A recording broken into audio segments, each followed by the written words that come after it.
escravizado. Por exemplo, grandes personagens intelectuais foram escravizados. E não era uma questão de pele ou de etnia. Os romanos têm escravizados loiros de olhos azuis. Associar o escravizado à pele é um fenômeno mais recente, da Idade Moderna. O tráfico de seres humanos é a maior fonte de renda da colônia. Mais de R$100, mais de R$100, mais de R$100, mais de 50, mais de 50, sim, é o número 10, mas ela vale mais de R$50. E é isso que eu quero te ensinar a fazer através da internet. Eu quero te mostrar o caminho, o mesmo caminho que eu percorri para poder fazer dólar através da internet. Sim, no conforto da sua casa, sem precisar falar inglês e de qualquer lugar do mundo. Sei, eu sei, parece pegadinha, né? Parece aqueles vídeos de internet, mas não te preocupa. O que eu tô te falando aqui eu posso te provar. Clica no link aqui abaixo e só vem descobrir. Valeu?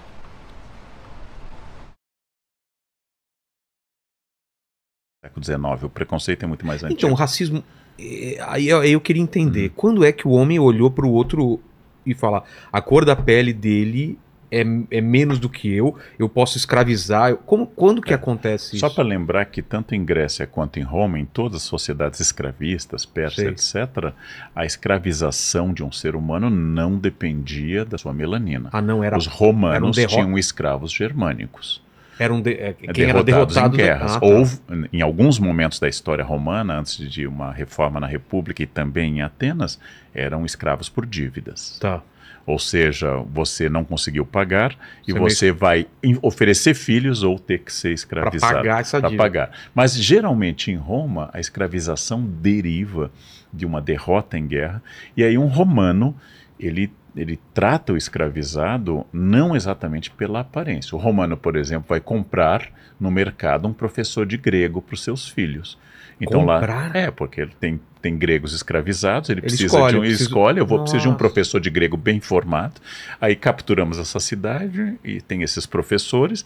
Então, por exemplo, grandes filósofos como Epicteto foram escravizados. Epicteto é um filósofo estoico da época de Nero. Ele foi escravizado. Por exemplo, grandes personagens intelectuais foram escravizados. E não era uma questão de pele ou de etnia. Os romanos têm escravizados loiros de olhos azuis. A palavra eslavo, ou seja, os habitantes do leste europeu, deriva de escravo. Porque eram escravizados os eslavos em grande quantidade. Então, associar o escravizado à pele é um fenômeno mais recente, da Idade Moderna. A partir da Idade Moderna, no mundo ocidental, escravizados são afrodescendentes. E indígenas também.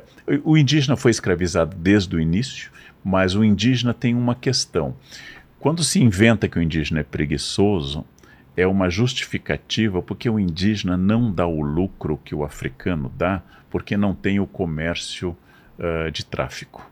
O tráfico de seres humanos é a maior fonte de renda da colônia. O tráfico, as maiores fortunas da colônia não são os donos de engenho, são os traficantes. Quando você olha aqueles casarões do Pelourinho, na Bahia, restaurados, ali moravam traficantes. Os caras, o que é a droga hoje, os traficantes de droga... O traficante é o grande milionário do período colonial, e claro que há ricos das minas, há ricos também de grandes fazendas, mas o traficante de escravos é inclusive o emprestador de dinheiro, é o capital financeiro do período colonial. Até 1850, até o fim forçado do tráfico, eles são uma grande fonte de renda. Então, os indígenas não constituem essa rede internacional. Os indígenas são próprios de áreas pobres, como Maranhão e São Paulo, que não podendo comprar escravizados africanos, áreas pobres, São Paulo e Maranhão, vão ter muita escravização indígena. Mas por que a opção da África, por exemplo, como polo de... Bom, aí é uma questão que o Laurentino Gomes explica melhor do que eu possa explicar nos seus sempre recomendáveis volumes de divulgação dessa ideia. A partir do momento que o Estado europeu precisa de braços no Novo Mundo, ele está conquistando portos na África de exportação de seres humanos. A escravização existe na África há bastante tempo. Ela é em uma instituição, inclusive, só que graças à presença europeia, ela se torna uma máquina produtora. Mas antes dos europeus Já eram existia. derrotados Tem várias origens. Por exemplo, tribo derrotava outra e escravizava, era isso? exatamente. Tem, ou simplesmente de caçadores Ah, tá. que iam ao interior e pegavam outros grupos. Ou em sociedades islâmicas, onde a escravidão sobrevive até o século XX. Ah, é?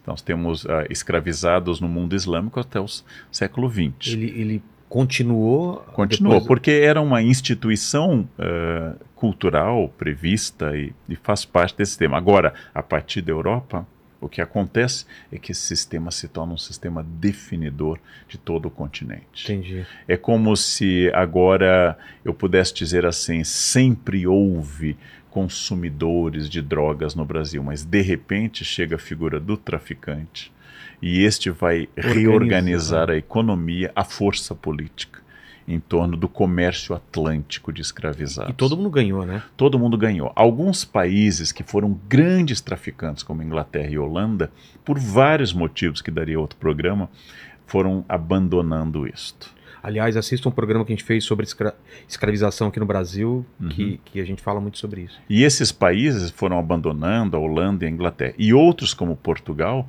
Portugal é um grande escravizador de comunidades. E os navios com brasileiros ou portugueses, eles iam e voltavam.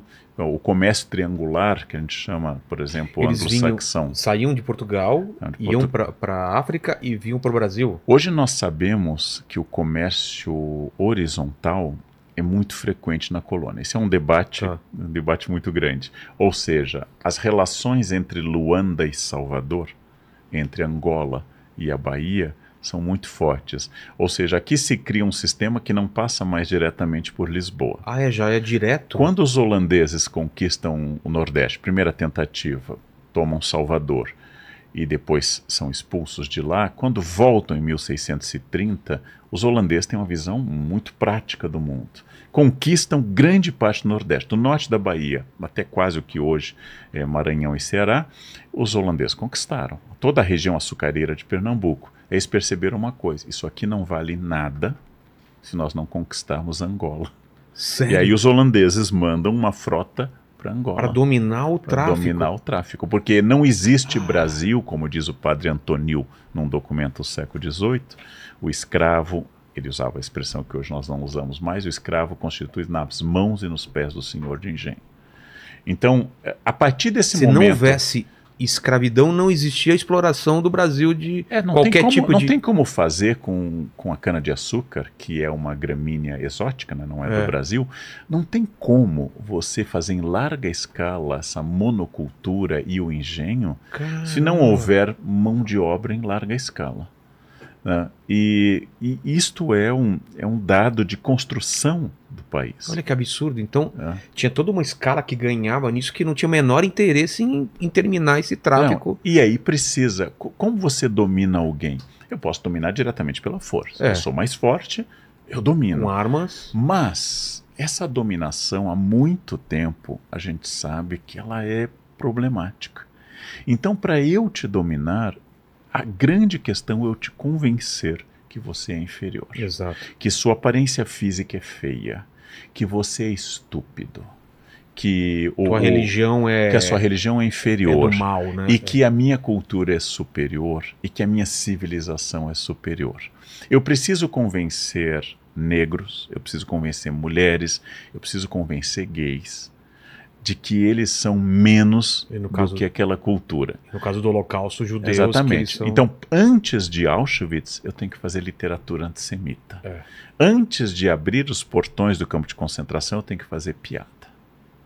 Eu tenho que falar... representado como ratos, né? Exatamente. Como fez um filme de divulgação do ministro do nazismo Goebbels, que fez essa associação. Antes de você inaugurar o horror da Shoah, do Holocausto, você precisa produzir discursos, precisa produzir práticas simbólicas para controlar. Porque não é natural um humano dominar outro e tá tudo bem. Ele tem que ser convencido. Eu vou dizer uma coisa que vai perturbar alguns colegas professores. Eu só posso tomar a prova de um aluno que está colando porque a maior parte da sala não está colando. E eles têm que aceitar aquele sistema de que eu seja a autoridade que vai tomar a prova. Se todos colarem ao mesmo tempo, em toda a escola, em todas as provas, o sistema explode. Exato. Se todos os escravizados tivessem consciência de que eles são a força de trabalho e são a maioria em alguns lugares... Sem eles não existe... Não existia. Se todas as mulheres que são a maioria no Brasil votassem apenas em candidatas mulheres ou pressionassem por uma pauta simpática às mulheres, por exemplo, em temas que os homens são indiferentes, como pobreza menstrual, a incapacidade de comprar absorventes. É um tema que o homem nunca vai se preocupar. Claro. Mas se todas as mulheres pressionassem, é diferente. Mas eu tenho que convencer... Imagina se o homem mensurasse, ia ter absorvente em cada esquina. Ia ser um ponto de masculinidade, né? Eu perco meio litro, eu perco 1,5 litro sem tirar de dentro. Nossa, eu perco 1,5 litro de sangue e tô bem aqui, olha aqui. É verdade. Quer dizer, se os homens tivessem cólica menstrual, a analgesia da cólica estaria muito mais avançada. Né? O que significa isso? Eu tenho que convencer que você é inferior. Eu tenho que convencer. Eu tenho que